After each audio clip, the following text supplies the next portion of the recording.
हाय दोस्तों, मेरा नाम गौरव है और मैं आपका स्वागत करता हूं हमारे YouTube चैनल हॉरर स्टोरी पर। दोस्तों, आज हम आपके लिए एक ऐसी कहानी लेकर आए हैं जो आपके रोंगटे खड़े कर देगी। अगर आप भी डर और रहस्यमय कहानियों के शौकीन हैं तो ये कहानी आपको बिल्कुल भी मिस नहीं करनी चाहिए। तो बिना देर किए चलिए शुरू करते हैं। हवेली की खिड़कियों से ढलती शाम का सुनहरा प्रकाश आ रहा था, लेकिन वहां का वातावरण उदासी से भरा हुआ था। शर्मा परिवार, अजय, उसकी पत्नी प्रिया और उनका 8 साल का बेटा आर्यन पीढ़ियों से चली आ रही इस विशाल पुरानी हवेली में अपनी आखिरी रात बिताने आए थे। घर बिक चुका था, अगली सुबह चाबियां नए मालिक को सौंपनी थी। सब कुछ पैक हो गया है प्रिया, अजय ने धूल भरी लाइब्रेरी में खड़े होकर कहा, जहां उसके दादा की किताबें अब भी सलामत थी। कल सुबह ट्रक आ जाएगा। प्रिया ने एक टूटी फूटी सी सोफे पर बैठे आर्यन की ओर देखा, जो खिड़की से बाहर सूखे बगीचे को निहार रहा था। आर्यन बहुत चुप है आज। आर्यन ने पीछे मुड़कर देखा, उसकी आंखों में एक अजीब सी चमक थी। नहीं मम्मी, बस दादी मुझसे खेल रही थी। प्रिया और अजय की नजरें मिली। अजय ने हंसते हुए कहा, कौन दादी बेटा? तुम्हारी दादी तो दिल्ली में है। नहीं पापा, आर्यन ने गंभीर होकर कहा, यहाँ की दादी जो सफेद साड़ी पहनती हैं। उन्होंने कहा, यह घर बहुत खास है। प्रिया के रोंगटे खड़े हो गए। घर में कभी कोई दादी नहीं रही थी। उसने अजय से कहा, शायद कल्पना कर रहा है। इस घर को छोड़ने का दुख है बच्चे को। रात को जब वे सोने के लिए तैयार हो रहे थे, आर्यन ने अचानक अपना पसंदीदा रोबोट खिलौना ढूंढने की जिद की, जो पैक्ड बक्सों में कहीं था। अजय ने झुंझलाकर उसे निकाल दिया। आर्यन खुश होकर अपने कमरे में चला गया। थोड़ी देर बाद प्रिया को आर्यन के कमरे से हल्की सी खटखटाहट की आवाज सुनाई दी। उसने दरवाजा खोला। आर्यन गहरी नींद में सो रहा था, लेकिन उसका रोबोट खिलौना बिस्तर से दूर अलमारी के पास जमीन पर पड़ा था, जैसे कोई उसे खेलते खेलते वहां छोड़ गया हो। प्रिया उसे नजरअंदाज कर वापस लौट आई। गहरी रात थी, हवेली में सन्नाटा छाया हुआ था। बस कभी कभी लकड़ी की फर्श और छत के तख्तों से चरमराहट की आवाजें आती थी। प्रिया नींद में करवटें बदल रही थी। अजय गहरी नींद में था। तभी एक तेज खनखनाहट की आवाज से प्रिया की आंख खुल गई। ऐसा लगा जैसे कोई लकड़ी पर कुछ ठोक रहा हो। आवाज ऊपर की मंजिल से आ रही थी, जहां घर का वह हिस्सा था जो सालों से बंद पड़ा था। उसने अजय को झकझोरा, अजय सुनो, ऊपर से आवाज आ रही है। अजय ने आंखें मलते हुए कहा, कौन सी आवाज? बूढ़ा घर है, चूहे होंगे या लकड़ी सिकुड़ रही होगी। सो जाओ चुपचाप। लेकिन प्रिया को यकीन था, वह आवाज इतनी स्पष्ट थी जैसे कोई धीमे धीमे हथौड़े से कील ठोंक रहा हो। फिर अचानक एक और आवाज हुई, जैसे कोई फर्श पर नन्हे कदमों से चल रहा है। वो डर से कांप उठी। उसने अजय को फिर झकझोरा, अब सुनो अजय, देखो शायद कोई चल रहा है ऊपर। अजय ने गुस्से में उठकर कहा, अच्छा चलो देखते हैं। वो टॉर्च लेकर कमरे से बाहर निकला। प्रिया पीछे पीछे चल दी। सीढ़ियों पर चढ़ते हुए उन्हें ऊपर के गलियारे से एक हल्की सी गुनगुनाहट सुनाई दी, बिल्कुल वैसी ही जैसी आर्यन ने दादी के बारे में बताई थी। प्रिया का दिल जोर से धड़कने लगा। जैसे ही अजय ने ऊपर के गलियारे का लाइट स्विच ऑन किया, सब कुछ खामोश हो गया। बंद कमरों की कुंडियां अभी भी जंग खाए ताले से बंद थी। वहां कोई नहीं था, सिवाय एक हल्की सी खुशबू के, पुराने गुलाब इत्र और मिट्टी की। देखा, अजय ने चिढ़कर कहा, कुछ नहीं है यहाँ, ये तुम्हारा दिमाग खेल रहा है। चलो सोने चलें। प्रिया नीचे उतर रही थी कि उसकी नजर नीचे गलियारे में पड़ी। आर्यन का रोबोट खिलौना, जो उसके कमरे में था, अब सीढ़ियों के पास जमीन पर पड़ा था और उसके लाल आंखों वाला लेड बल्ब अंधेरे में टिमटिमा रहा था। अगली सुबह प्रिया थकी हुई और परेशान थी। उसने आर्यन से पूछा, बेटा कल रात तुमने अपना रोबोट नीचे लाया था क्या? आर्यन ने दूध का गिलास रखते हुए मासूमियत से कहा, नहीं मम्मी, दादी ने उसे नीचे लाया था। वे कह रही थी कि मैं अब बहुत बड़ा हो गया हूं, मुझे इससे नहीं खेलना चाहिए। प्रिया का गला सूख गया। अजय, जो अखबार पढ़ रहा था, झल्लाकर बोला, बस करो यार, बच्चे की कल्पनाओं को हवा मत दो। लेकिन प्रिया ने देखा कि उसकी आंखों में भी एक झिझक थी। दिन बीतने के साथ घर का माहौल और भारी होता गया। हवा में एक अजीब सी ठंडक थी, जबकि बाहर गर्मी थी। प्रिया को लगातार यह एहसास होता कि कोई उसे देख रहा है। शाम को जब अजय बाहर ट्रक वाले से बात करने गया, प्रिया ने सोचा कुछ पुरानी यादों को कैमरे में कैद कर ले। वह आर्यन के साथ लिविंग रूम में गई। आर्यन अपने ब्लॉक से खेल रहा था। तभी प्रिया को एक कर्कश आवाज सुनाई दी, जैसे कोई बहुत पुराना रेडियो ऑन हुआ हो। आवाज ऊपर से आ रही थी। उसने कैमरा उठाया और धीरे धीरे सीढ़ियां चढ़ने लगी। ऊपर पहुंचकर उसने देखा, बंद कमरे के दरवाजे के नीचे से एक पतली सी रोशनी झांक रही थी और वही पुराना गीत सुनाई दे रहा था जिसके बारे में आर्यन बात करता था। उसके हाथ कांपने लगे। उसने कैमरा उठाकर दरवाजे की ओर कर दिया और शटर दबा दिया। उसी पल दरवाजे के पीछे से एक तेज खरोंचने की आवाज आई, जैसे कोई नाखून लकड़ी पर घसीट गया हो। रोशनी बंद हो गई, गीत बंद हो गया। प्रिया डर के मारे सीढ़ियों से भागकर नीचे आ गई। नीचे आकर उसने देखा, आर्यन बिल्कुल स्थिर खड़ा था। उसके पैरों के पास उसके सारे खिलौने एक गोल घेरे में सजे हुए थे, जैसे कोई उन्हें इकट्ठा करके छोड़ गया हो। आर्यन की नजरें खाली थी। उसने धीरे से कहा, मम्मी, तुमने दादी को परेशान कर दिया। प्रिया अंदर से बुरी तरह हिल गई। अब रात गहरा चुकी थी। अजय अब पूरी तरह चिंतित था।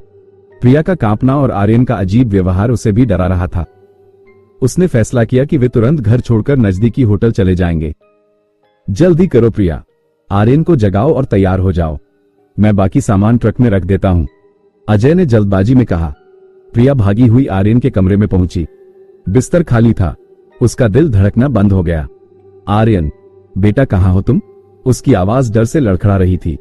तभी उसे ऊपर की मंजिल से हल्का सा रोने की आवाज सुनाई दी। वो बिना सोचे सीढ़ियों की ओर भागी। अजय भी पीछे आ गया। ऊपर के गलियारे में घना अंधेरा था। टॉर्च की रोशनी में उन्होंने देखा, आर्यन बंद कमरे के दरवाजे के सामने फर्श पर बैठा था। उसके कंधे डर से कांप रहे थे।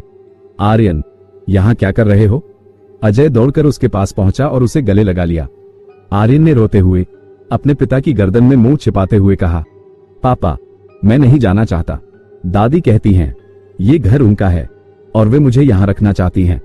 प्रिया की सांसें थम गई। उसने देखा, बंद कमरे के पुराने जंग खाए ताले पर ताजा खरोंच के निशान थे और दरवाजे के नीचे की दरार से एक पतली सफेद साड़ी का पल्लू बाहर झांक रहा था। अजय ने भी वह पल्लू देख लिया। उसका चेहरा फीका पड़ गया। उसने आर्यन को प्रिया के हवाले करते हुए कहा, प्रिया, ले जाओ इसे नीचे, अभी। फिर उसने दरवाजे की ओर कदम बढ़ाया। उसकी आवाज कांप रही थी, लेकिन उसमें गुस्सा भी था। कोई है वहां? कौन हो तुम? मेरे बेटे को परेशान मत करो। जवाब में दरवाजे के पीछे से एक लंबी कर्कश सांस की आवाज आई, जैसे कोई बहुत थका हुआ हो। फिर एक फुसफुसाहट, इतनी धीमी कि शब्द स्पष्ट नहीं थे, लेकिन जिसमें एक अजीब सी खुशी झलक रही थी। अजय ने हिम्मत जुटाई। उसने अपनी जेब से पुरानी चाबियों का गुच्छा निकाला। क्या उस बंद कमरे की चाबी भी इनमें थी? उसकी उंगलियां चाबियों को टटोलने लगी। तभी दरवाजे के पीछे से एक ठंडी हवा का झोंका आया, जिसमें वही पुराने गुलाब और मिट्टी की गंध थी। दरवाजे के नीचे से झांकता सफेद पल्लू अचानक खींचकर अंदर चला गया और फिर दरवाजे की कुंडी के अंदरूनी हिस्से से धीमी आवाज में चाबी घुमाने की आवाज आई। क्लिक। अजय बुरी तरह डर गया। चाबी तो उसके हाथ में थी। फिर दरवाजे का हैंडल धीरे धीरे नीचे की ओर घूमने लगा। दरवाजे का पीतल का हैंडल चिकनाई से घूमकर अपनी जगह पर आ गया। कर्कश चरमराहट के साथ वह बंद दरवाजा धीरे धीरे अंदर की ओर खुलने लगा। अजय स्तब्ध था। उसका दिमाग सुन्न हो गया। उसने कभी नहीं सोचा था कि यह दरवाजा बिना चाबी के खुलेगा। खुलते हुए दरवाजे के पीछे से घना ठंडा अंधेरा फूट रहा था, जैसे कोई जीवित साया हो। उस पुराने इत्र और मिट्टी की गंध तीव्र हो गई, साथ में आई नमी और सड़ांध की बदबू। अजय, वापस आओ। प्रिया की चीख नीचे से आई। वह आर्यन को सीढ़ियों के पास खींचकर ले जा रही थी, लेकिन आर्यन हिलने का नाम ही नहीं ले रहा था। उसकी आंखें खुले दरवाजे पर गड़ी हुई थी। दरवाजा पूरा खुल गया। अंदर का कमरा धूल और मकड़ी के जालों से भरा था। चीथड़ों में लिपटा एक पुराना पालना, टूटा हुआ शीशे वाला ड्रेसिंग टेबल और दीवार पर लगी एक तस्वीर, एक युवा महिला की, गहरी उदास आंखों वाली। वही चेहरा जो प्रिया को आईने में दिखा था। तभी पालने के पीछे से एक सफेद आभा उभरी। वो कोई बूढ़ी औरत नहीं थी, वह एक युवा महिला थी, लेकिन उसका रूप विकृत था। उसका चेहरा फीका और पारदर्शी था। गर्दन एक अजीब कोण पर झुकी हुई थी। उसकी सफेद साड़ी मटमैली और फटी हुई थी। वो जमीन को नहीं छू रही थी।